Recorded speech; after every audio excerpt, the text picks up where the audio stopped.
bans on integrating Africa into the global economy, making more barriers between our great countries to participate. Thank you so much for your cooperation, participation. I yield.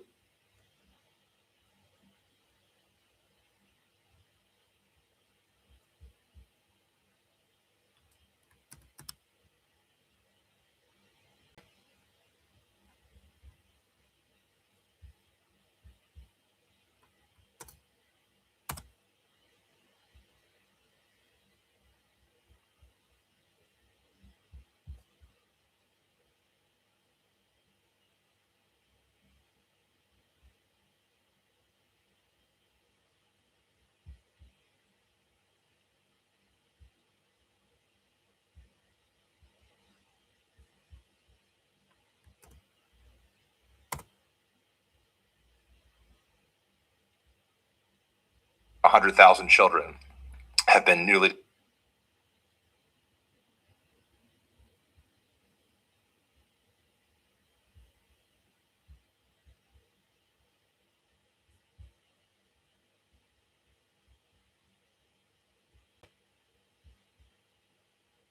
question, but hopefully as a follow-up, Ms. Troutman, I'd love to learn more about specifically. Now you say that they're being engaged. I want to hear specifically as a follow-up how that engagement has happened and what the plans are to continue. But I appreciate your commitment to that.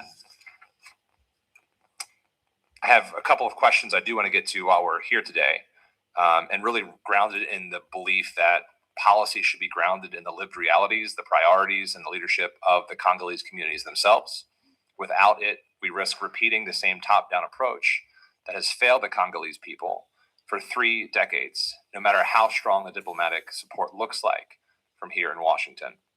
So my first question today is actually building on the local mining question. We know that the Strategic Partnership Agreement includes few requirements for local processing, environmental standards, and revenue sharing.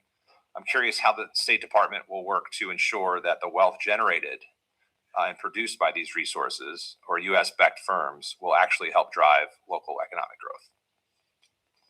Thank you so much, Congressman, for the opportunity to address that question. We do want to be clear in our messaging that the U.S.-DRC Strategic Partnership Agreement is a big win for Americans and for the United States. It's also a big win for the DRC and the Congolese people. We worked very closely in coordination with President Tshisekedi and his government to develop this deal, and we are very excited about the implications it holds for the DRC's future. We do believe that under the deal, more U.S. companies will have access to investment opportunities in the DRC.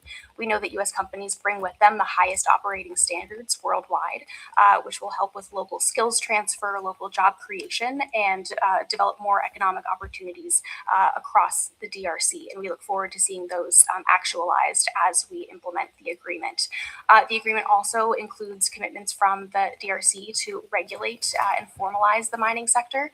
So that will help formalize artisanal mining, especially, which will help combat exploitation and abuse of workers and help the DRC people benefit from revenue streams from their resources. So do you all plan to be engaged in those conversations as they're producing that regulation? Yes. Okay, great.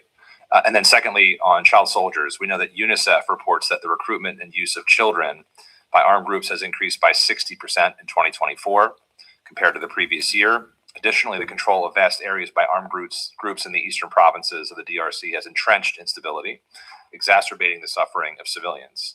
I'm curious how the U.S. government is supporting both country-led and partner efforts, including from agencies such as UNICEF, to stem the recruitment of children who would perpetuate this conflict and ensure even greater opportunity for those children.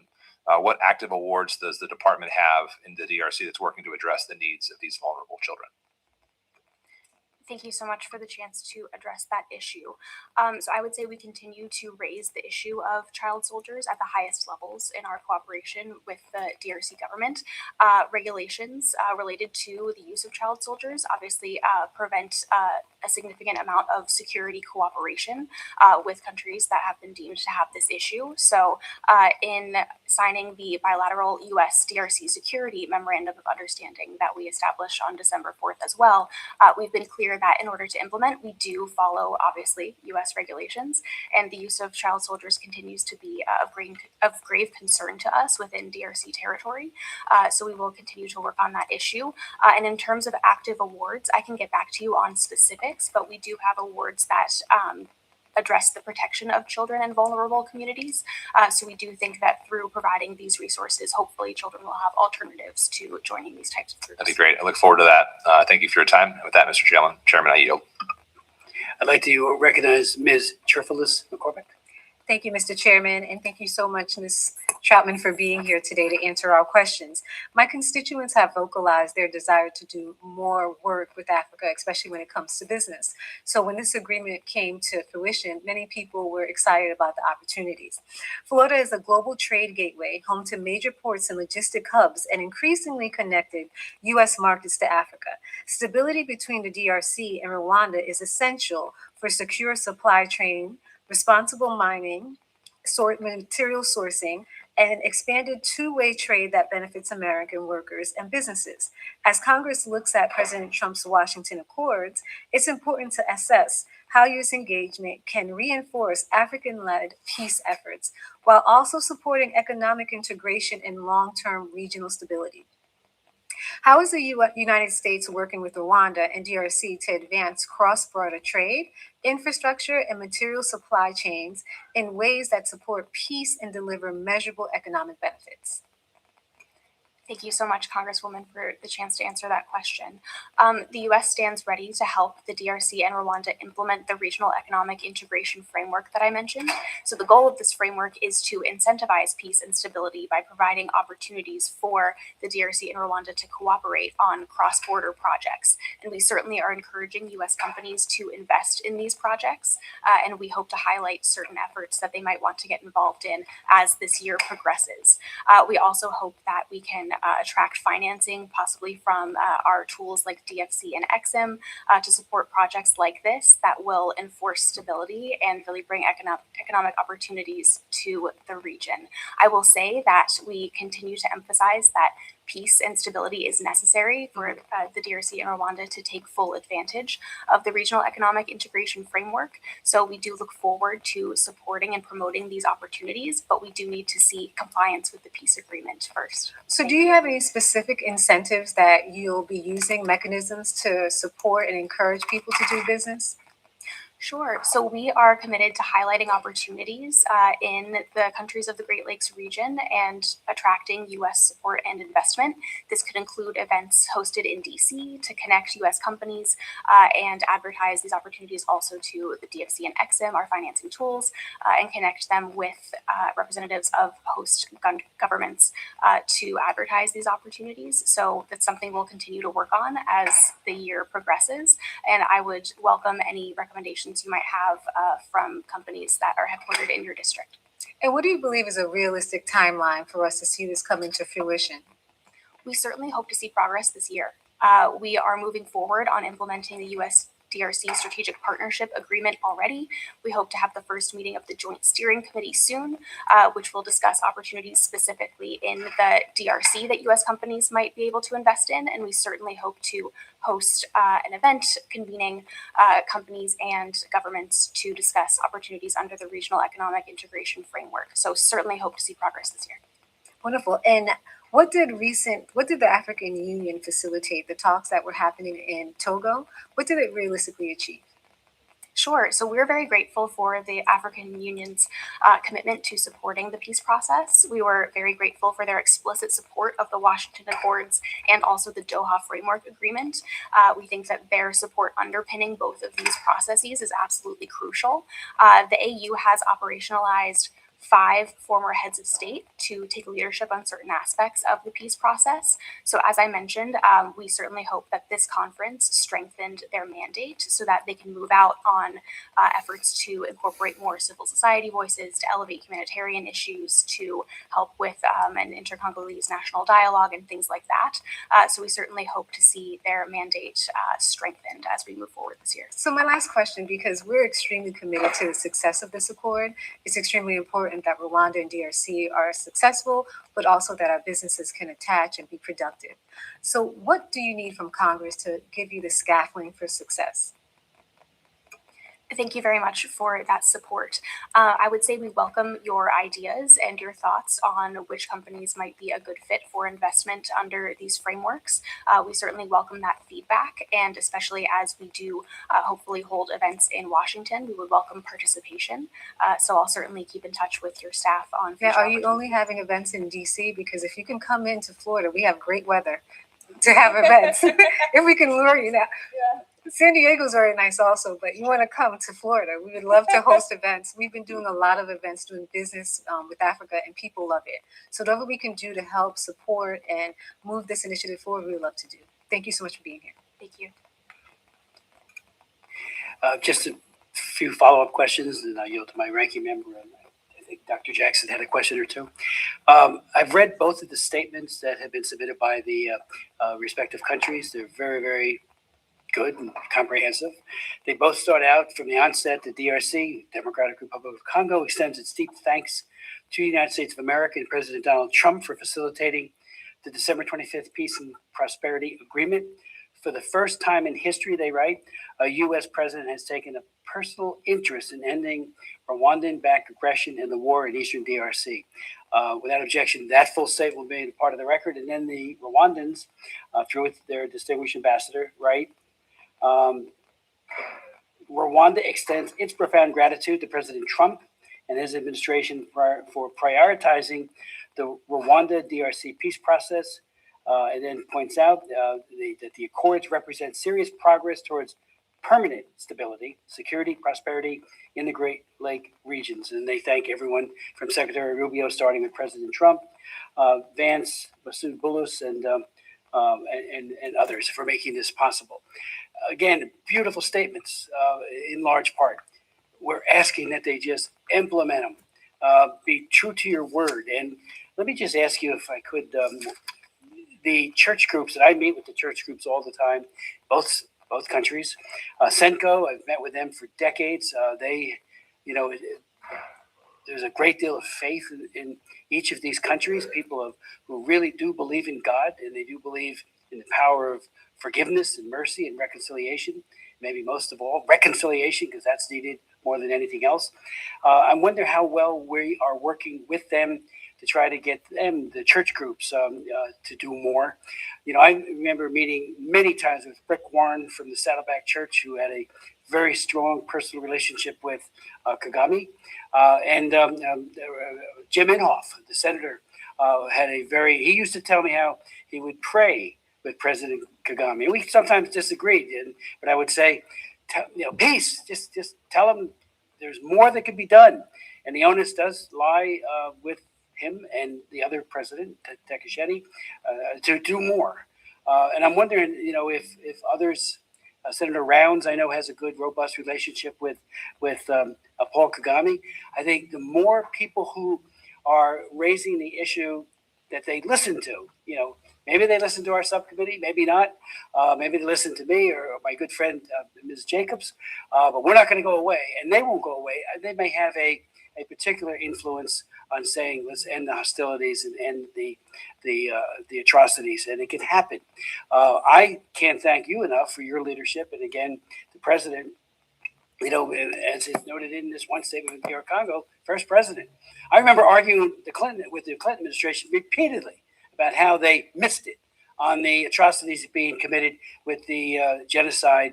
And then even after it was all over, so-called, there were people following people into the bush to kill them. We had very, very good witnesses come in and tell us how Refugees International, for example, it's not over. They're hunting people down still. Why is Washington turning the page? So I don't think the page at all will be turned here and until there is peace. And then we need to sustain that peace and that prosperity as best we can. So, and I'm wondering, we know that both sides agree that the FDLR is a problem. Who benefits from the status quo? Maybe you could speak to that. And again, I can't ask enough that the faith community. I remember having meetings in South Sudan repeatedly with the president there about how it was excluding the church, and they had all these ideas on how they could promote peace and reconciliation, and they had an arm's length approach with Salva Kiir. He had it with them. I said, please, Mr. President, you have an asset here in the church community that is second to none. They love people, even those who persecute them. Why not utilize their good offices? So I hope that that's being done very robustly. Bring them into that. I know you are, but whatever more could be done, and get more of our members of Congress who have these personal relationships with people like Kagame to do more. And so if you could speak to that, and then I'll yield to my ranking member and to Dr. Jackson.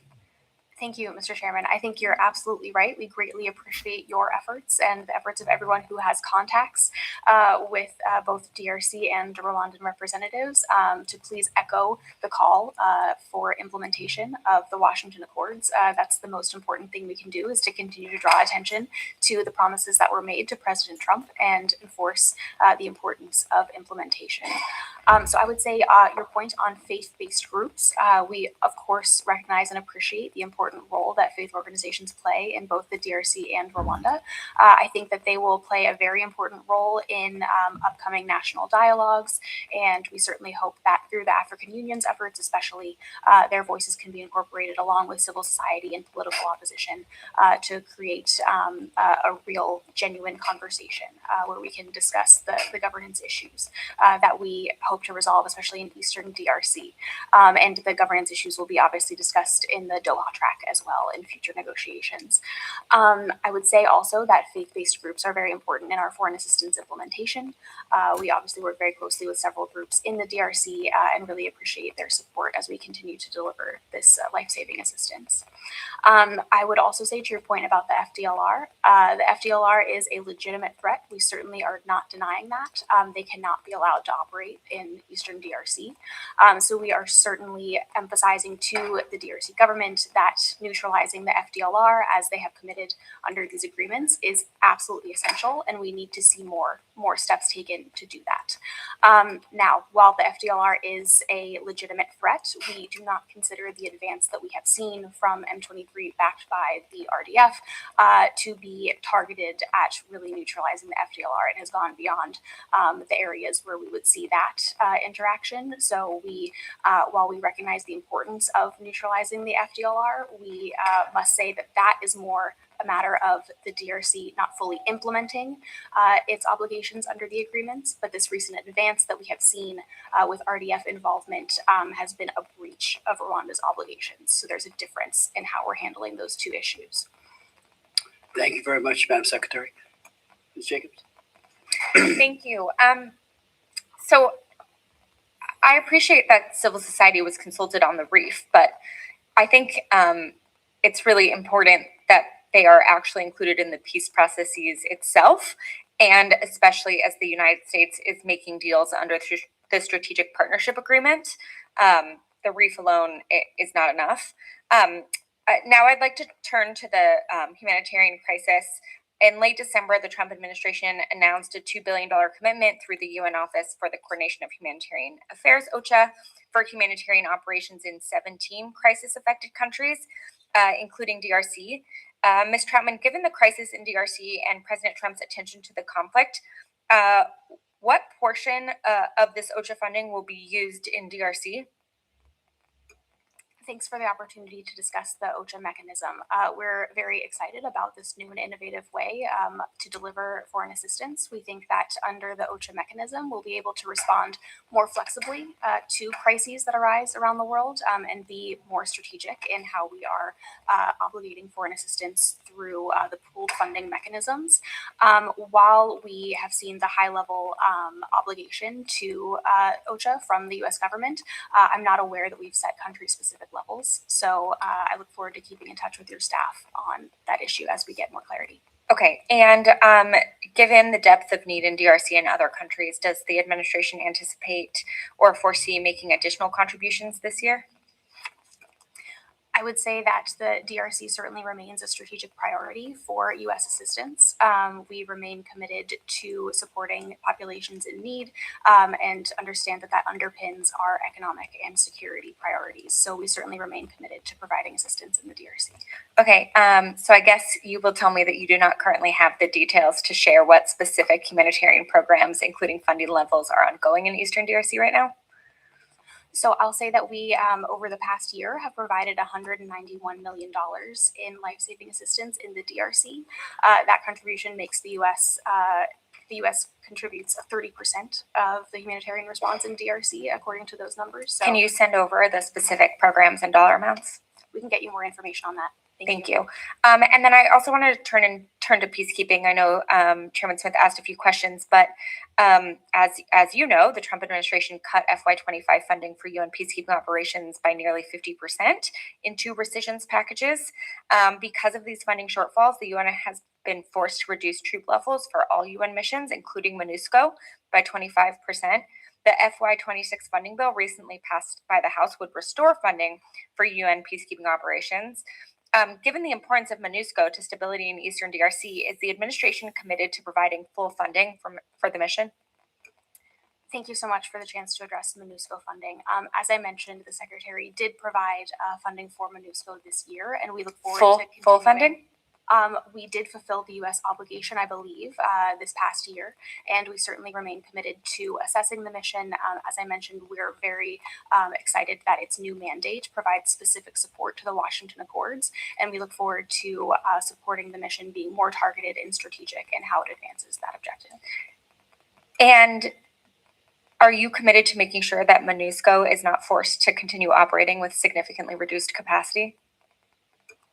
We certainly remain committed to ensuring that MONUSCO can fulfill its mandate properly. We are very concerned, obviously, about the constraints that it faces in terms of access. Even if it was at full levels, the obstruction that we see is really unacceptable. So while we are supportive of its mandate, we recognize that it has not been able to fulfill it. So we are determining how we can best strategically support MONUSCO in fulfilling its mandate in whatever way we see best. Okay. Thank you, Mr. Chairman. Thank you.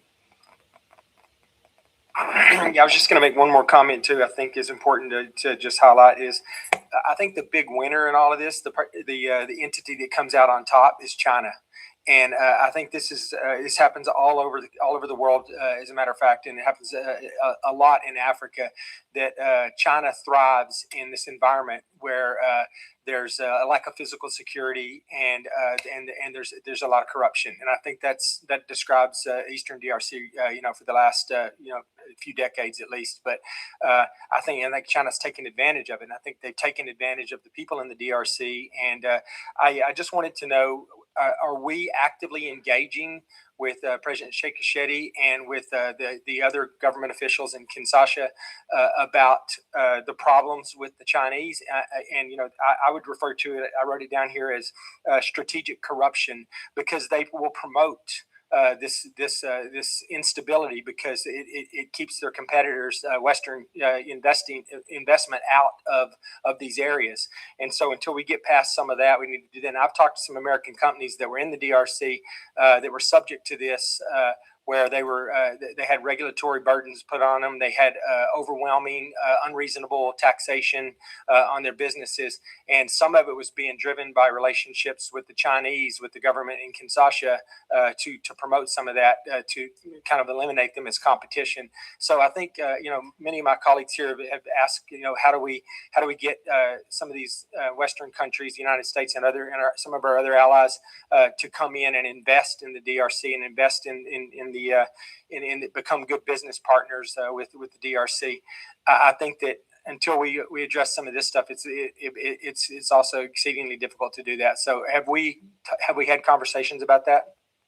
Absolutely. Thank you, Congressman, for the chance to elaborate a bit more on the strategic partnership agreement that the U.S. made with the DRC, because it addresses all of these issues.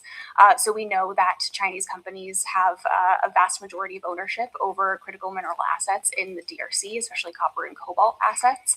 And those are critical for U.S. supply chain security, especially important for our efforts to be dominant in emerging technology and to supply the defense industrial base. So part of the strategic partnership agreement with the DRC is aimed at making sure that U.S. companies have preferential access to strategic assets in the DRC, which we will work with the DRC to designate. So the purpose of that is to get U.S. companies in the door, prevent Chinese companies from taking over more of these assets, and to make sure that the offtake is coming to the United States to reduce our reliance on the refined minerals coming from China. So certainly this agreement is aimed at reasserting U.S. dominance in the critical minerals sector, also making sure that the DRC is able to profit from its resources, because as you said, Chinese companies often have the lowest standards. They're exploiting the system, they're exploiting corruption, and we certainly don't want to see that. It's bad for U.S. companies trying to invest. It's bad for the people of the DRC. So we are looking forward to implementing this agreement to really cement the opportunities for U.S. companies in the DRC and in these critical mineral supply chains, and also to make sure that China's influence is reduced. And on the issue of corruption, part of the strategic partnership agreement also addresses regulatory issues, making sure that the DRC's mining sector is cleaned up so that U.S. companies can be more confident when they're investing, and that the regulations are easier to navigate. So all of this is aimed at the exact issue that you raised, and that we are very concerned with how embedded Chinese companies are in the DRC. Well, thank you. And when I travel to anywhere in Africa, I make the point, anywhere in the world for that matter, because China with their Belt and Roads program is all over the place. But I make a point to everybody that the U.S. is a much better partner than the Chinese. We're there to if we make agreements, regarding the natural resources, we're paying for them, and we're paying appropriately for them. We're not robbing these countries of some of their natural resources, which I think is what the Chinese do. But I do think that, like I said before, I think once we get in a situation where we start getting some investment in there, it has to stay in the Eastern DRC. The money does. The vast majority of it has to. People that live and work there, or that would like to work there but live there, have to see the infrastructure building up around this, and they have to see their lives getting better, or quite honestly, it's just not gonna survive long term. So with that, I yield back. Thank you. Thank you very much, Doctor. Just on that point briefly, then we'll conclude the hearing. I've had 5 hearings on the issue of cobalt coming out of DR Congo. We've had numerous people, and Ed Royce, my friend and colleague, was very active in trying to promote the idea of, child labor, 35,000 approximately children are being forced into these mines and dying, in some cases getting very sick, and about 200,000 adults who are under very coercive restraints by the Chinese Communist Party, who run these. And then where does the cobalt go? It goes to Xinjiang. I chair the China Commission. We've had hearings there too.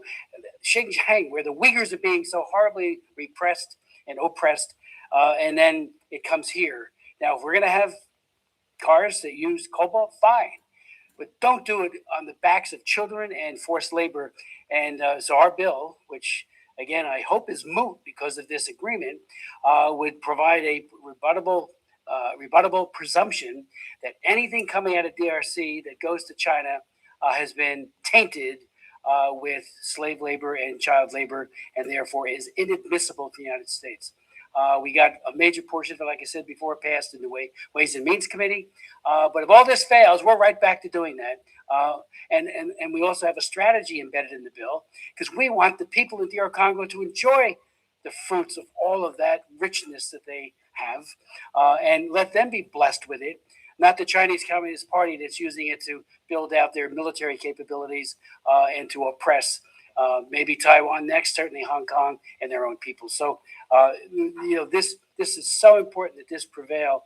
And again, we want the people of DR Congo to benefit, whether it be with a friendly African country or some other true democracy. That's where you do the processing with safeguards that protect not just those who mine it, but those who process it later. You don't have that with China. It just doesn't exist under a dictatorship. So thank you. And I want to thank my friend and colleague for raising those kinds of important issues. I want to thank you, Secretary Troutman, for your valuable testimony, for your very clear and well-informed answers. And to the members of our committee, including our distinguished ranking member, Ms. Jacobs, for asking her good questions as well. The members of the subcommittee may have some additional questions for the witness, and we will ask you to respond to these in writing if you would. Pursuant to committee rules, all members may have 5 days to submit statements, questions, and extraneous materials for the record, subject to the length limitations, and without objection, the committee stands adjourned.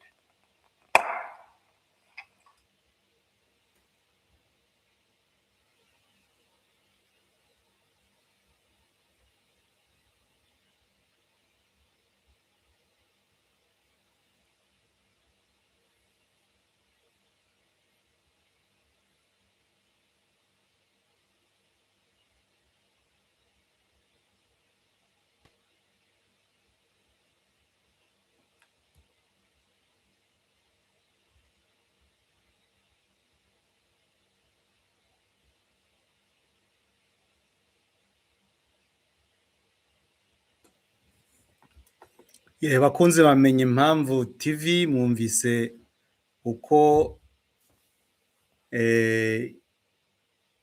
iterana rya kongere ryari rimeze, ubuhamya bwa kuriya mudamu ukora muri minisiteri y'ububanyi n'amahanga ya Leta Zunze Ubumwe za Amerika ku bijyanye n'uko bihagaze. Ubonye ko byimuwe bikimurirwa ku wundi munsi, ubwo ni ugutegereza tukazareba ikizavamo. Numva rero nta kindi nabagezaho uretse icyo nashaka kugira ngo turebe ko biri kugenda, ibindi ubwo naho ubutaha. Reka rero mbasezere mbabwira nti ibindi tuzabikomeza indi munsi.